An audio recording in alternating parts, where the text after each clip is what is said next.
और हम लोग ग्रीन रेवोल्यूशन के नेगेटिव इम्पैक्ट के बारे में पढ़ रहे हैं। नेगेटिव इम्पैक्ट क्या क्या पड़ा, मतलब कि हरित क्रांति ने हमारे यहाँ क्या क्या नुकसान करके गया।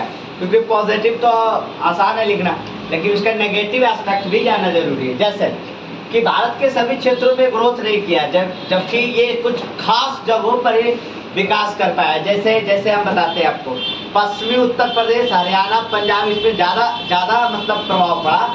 लेकिन आपको याद होगा पूर्वी उत्तर प्रदेश, बिहार, कबलो भी आसाम, ये सब जलोढ़ वाला इलाका था, तो वहाँ पे खेती संभव थी, लेकिन उससे बढ़ावा नहीं दिया गया। तो ये नेगेटिव एस्पेक्ट। फिर समाज के वर्गों में विभेद उत्पन्न हुआ। जैसे कह सकते कि जिनके पास ज़्यादा जमीन था वो ज़्यादा एग्रीकल्चर किया, उसको सरकारी लाभ ज़्यादा मिला, उनको जो लाभांश है कृषि का वो ज़्यादा मिला। तो समाज में जो अमीरी और गरीबी के जो खाई है ना, वो कहीं ना कहीं कम नहीं हुआ और बढ़ ही गया। तो वहाँ पे फिर आप कॉन्स्टिट्यूशनल उसको कनेक्ट कर सकते हो कि संविधान में समानता का अधिकार था, सरकार को ऐसा जोड़ना चाहिए था, डीपीएसपी भी इस तरह के।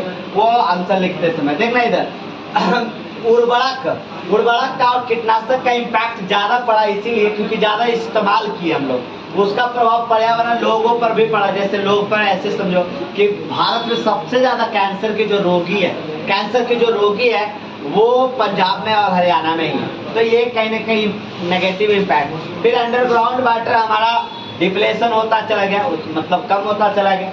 कम ही नहीं हुआ, ये प्रदूषित भी हुआ। और ये ऐसा क्यों हुआ? ओवर इरिगेशन, अधिक सिंचाई की वजह से ऐसा हुआ। और भी पॉइंट था, जैसे मोनो एग्रीकल्चर को बढ़ावा दिया। मोनो का मतलब ये, कल्चर का मतलब मानवीय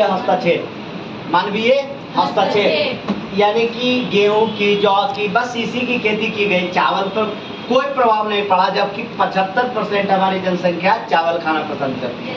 उसके बावजूद ऐसा नहीं हुआ। तो इसका नेगेटिव